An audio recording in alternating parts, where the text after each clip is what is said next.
안식일 다음 날 이른 아침에 막달라 마리아가 무덤으로 갔습니다.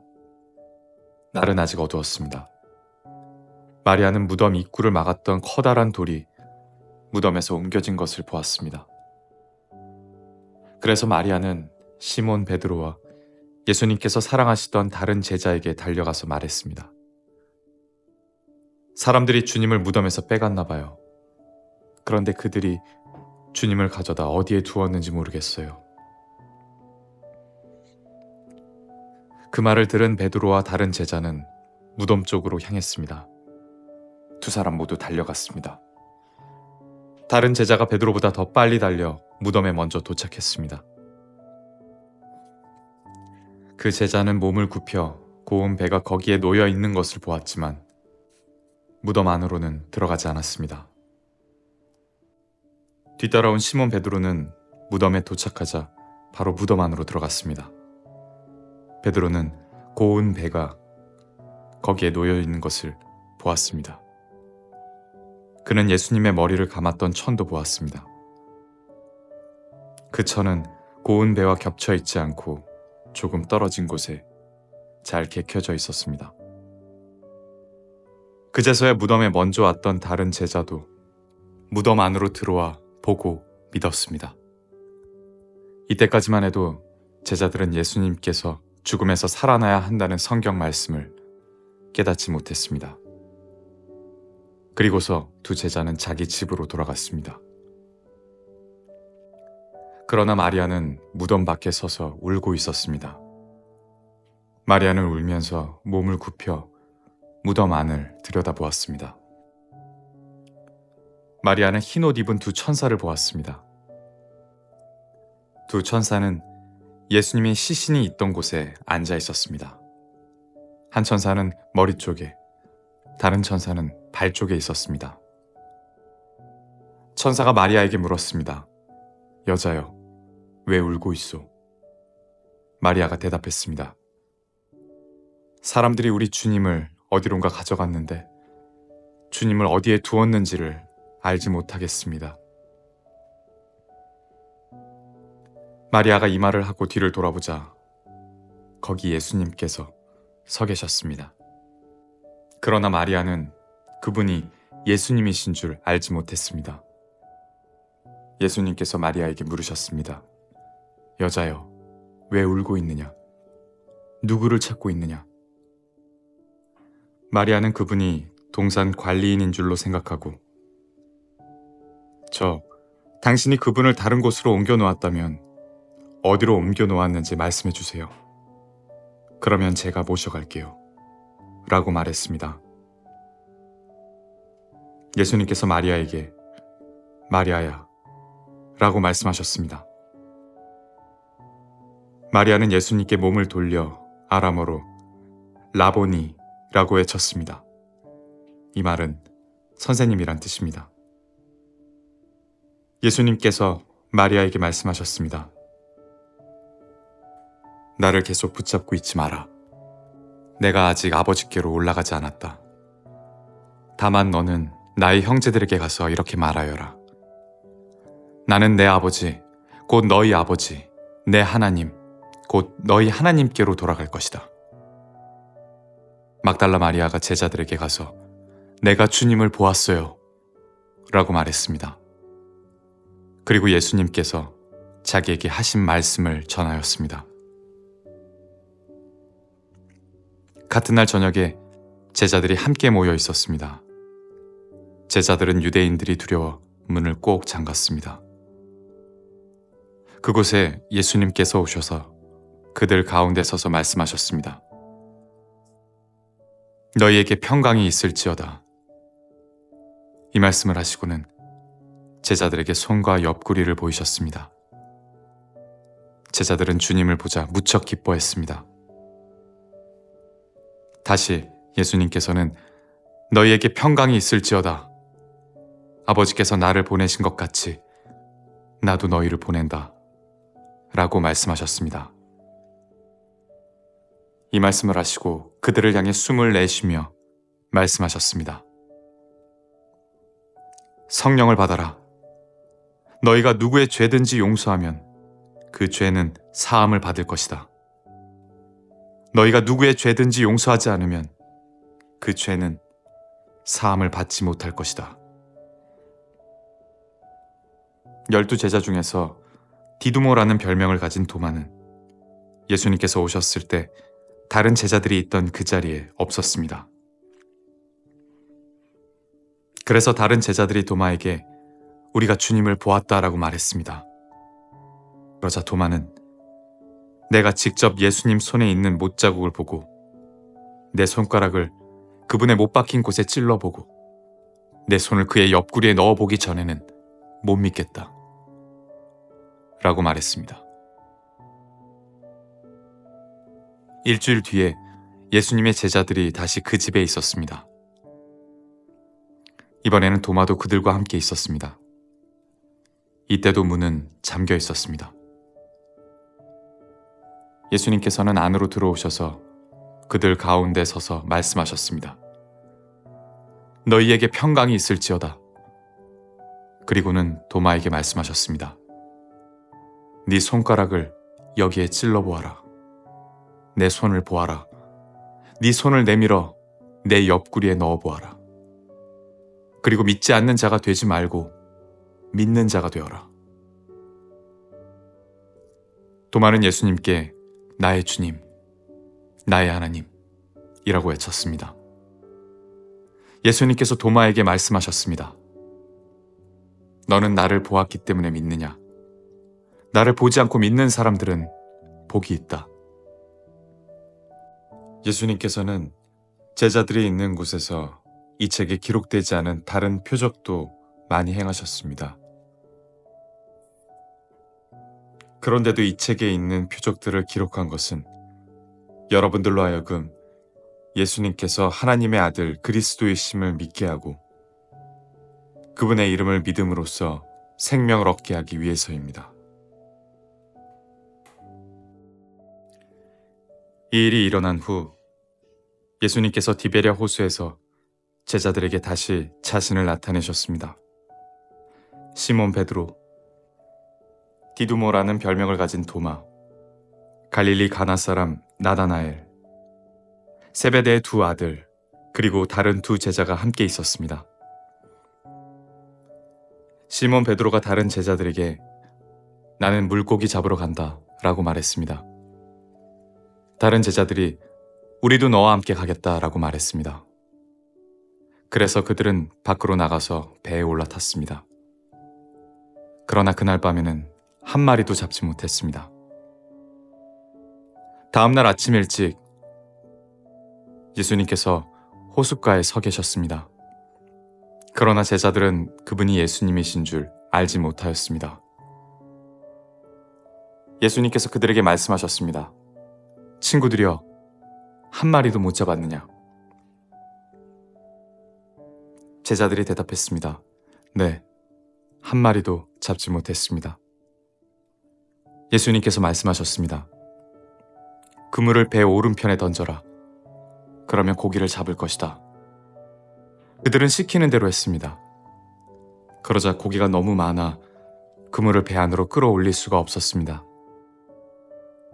예수님께서 사랑하시던 제자가 베드로에게 말했습니다. 주님이시다. 베드로는 주님이시라는 말을 듣자마자 벗고 있던 겉옷을 몸에 두르고는 물로 뛰어들었습니다. 다른 제자들은 고기가 가득한 그물을 당기며 배를 저어 호숫가에 댔습니다. 그들은 호숫가로부터 약 90m 정도 떨어진 그리 멀지 않은 곳에 있었기 때문입니다. 제자들이 호숫가에 닿아 땅에 내리니 숯불이 피어져 있는 것이 보였습니다. 불 위에는 생선이 놓여 있었고 빵도 있었습니다. 그때 예수님께서 너희가 방금 전에 잡은 생선을 가지고 오너라 하고 말씀하셨습니다. 시몬 베드로가 배에 올라가 그물을 호숫가로 끌어당겼습니다. 그물은 큰 물고기로 가득했습니다. 153마리나 되었습니다. 고기가 그렇게 많았는데도 그물은 찢어지지 않았습니다. 예수님께서 그들에게 와서 아침 식사를 하여라 하고 말씀하셨지만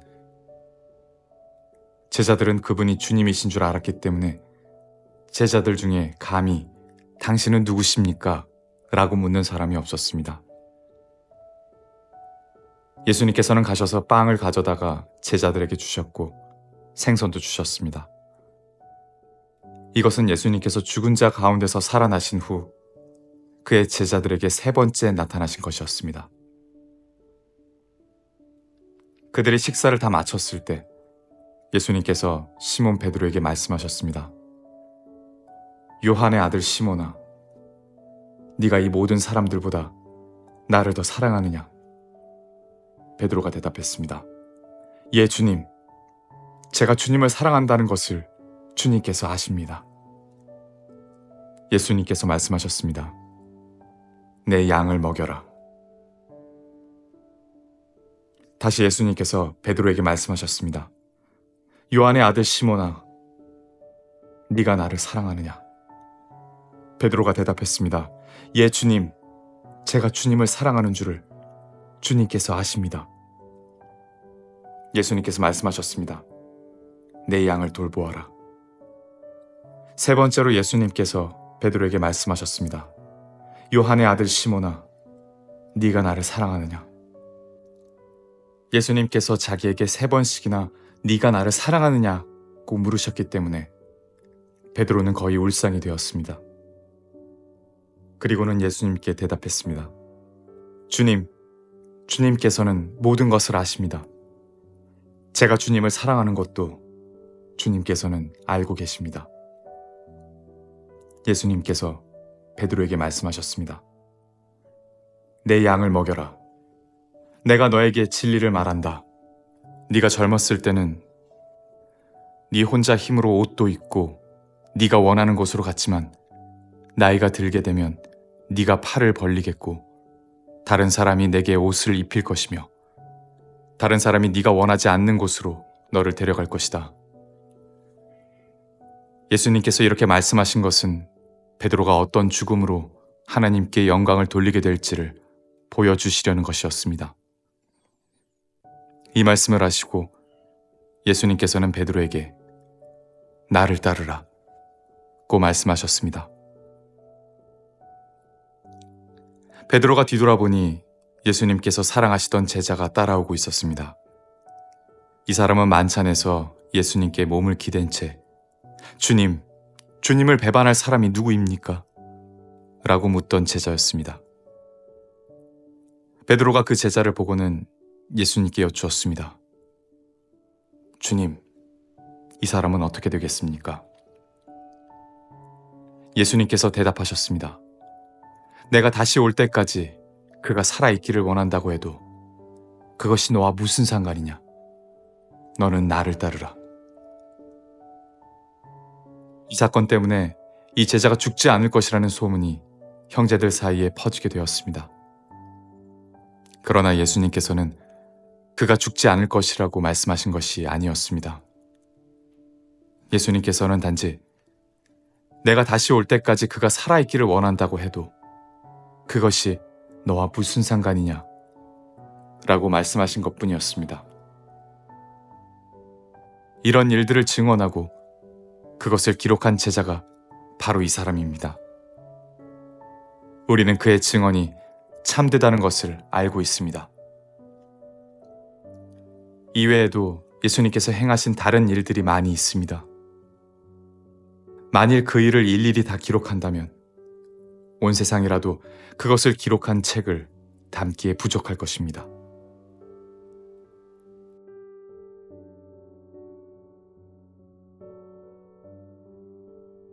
데오빌로 각하, 제가 먼저 쓴 책에서 저는 예수님께서 하신 일과 가르치신 말씀을 비롯하여 예수님께서 선택하신 사도들에게 성령의 힘으로 교훈을 내리신 후에 하늘로 올라가신 날까지 예수님과 관련된 내용을 다 기록했습니다.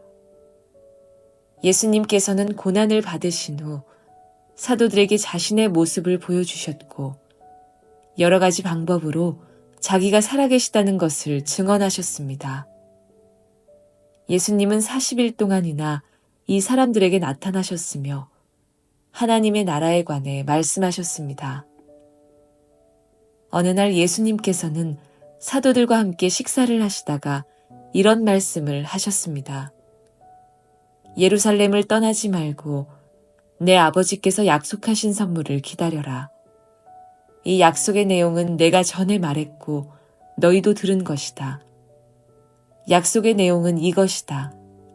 요한은 물로 세례를 주었지만 너희는 얼마 안 있어 성령으로 세례를 받을 것이다. 사도들이 한자리에 모여서 예수님께 물었습니다. 주님, 주님께서 이스라엘을 다시 회복시키실 때가 지금입니까? 그러자 예수님께서 대답하셨습니다. 때와 시기는 오직 아버지의 권한으로 정하신 것이니 너희가 알 일이 아니다. 다만 성령이 너희에게 오시면 너희는 권능을 받아 예루살렘과 온 유대와 사마리아와 그리고 땅끝까지 가서 내 증인이 될 것이다. 예수님께서는 이 말씀을 하신 뒤에 그들이 보는 앞에서 하늘로 올라가셨습니다. 그가 올라가시는 모습은 구름에 가려 보이지 않았습니다. 예수님께서 올라가실 때에 그들은 하늘만 쳐다보고 있었습니다.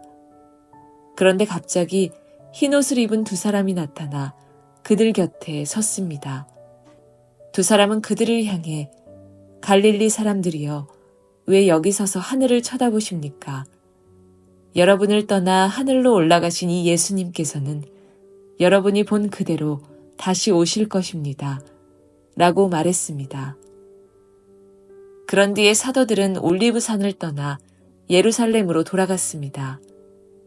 올리브산은 예루살렘에서 가까워 안식일에도 걸어갈 수 있는 거리였습니다.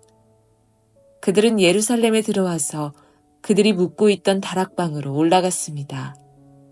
다락방에 모인 사람들은 베드로와 요한, 야고보와 안드레, 빌립과 도마, 바돌로메와 마테, 알페오의 아들 야고보와 열심당원 시몬, 그리고 야고보의 아들 유다였습니다. 이 사람들은 여자들과 예수님의 어머니 마리아와 예수님의 동생들과 함께 꾸준히 한마음으로 기도하였습니다. 며칠 후 약 120명쯤 되는 신자들이 한자리에 모였습니다. 베드로가 자리에서 일어나 말했습니다. 형제 여러분, 성령께서 다윗을 통해 유다에 관해 말씀하신 것 중에 유다가 예수님을 잡아간 사람들의 앞잡이가 될 것이라고 예언한 성경 말씀이 이루어졌습니다. 유다는 우리와 행동을 같이 했던 사람이며 우리처럼 사도직을 맡았던 사람이었습니다. 유다는 의롭지 못한 행동을 한 대가로 받은 돈으로 밭을 샀습니다. 그리고 바로 이 밭에서 거꾸로 떨어져 배가 터지고 창자가 밖으로 나온 채 죽었습니다. 예루살렘에 사는 사람이라면 누구나 이 소문을 들어 알고 있습니다. 그래서 사람들은 이 밭을 자기들 말로 아겔다마라고 부르고 있습니다. 아겔다마란 피의 밭이란 뜻입니다. 시편에 다음과 같이 기록되어 있습니다. 그의 집을 폐허로 만드시고 아무도 그곳에 살지 못하게 하소서. 또 시편 다른 곳에는 다른 사람이 그의 직책을 차지하게 하소서 라고 기록되어 있습니다. 그러므로 주 예수님께서 우리와 함께 이곳저곳을 다니시던 동안 우리와 같이 다녔던 사람 중에서 한 사람을 뽑아야 하겠습니다. 뽑힐 사람은 요한이 사람들에게 세례를 주던 때부터 예수님께서 우리를 떠나 하늘로 올라가실 때까지 우리와 함께 있던 사람이어야 합니다. 그 사람은 우리와 함께 예수님의 부활을 증언하는 증인이 될 것입니다. 그러자 사람들은 유스도라고 알려져 있고 바사바라고도 불리는 요셉과 마띠아 두 사람을 추천했습니다. 그때 사도들은 주님께서는 모든 사람의 마음을 아십니다. 주님께서는 이 두 사람 중 누구를 선택하셨습니까? 자기 직분을 떠나 자기가 원래 속했던 곳으로 간 유다를 대신해서 이 사도의 직분을 맡을 사람이 누구인지를 저희에게 보여주십시오. 라고 기도했습니다. 기도를 마친 후 제비를 뽑아보니 마띠아가 뽑혔습니다. 이때부터 마띠아는 다른 11사도와 함께 사도가 되었습니다.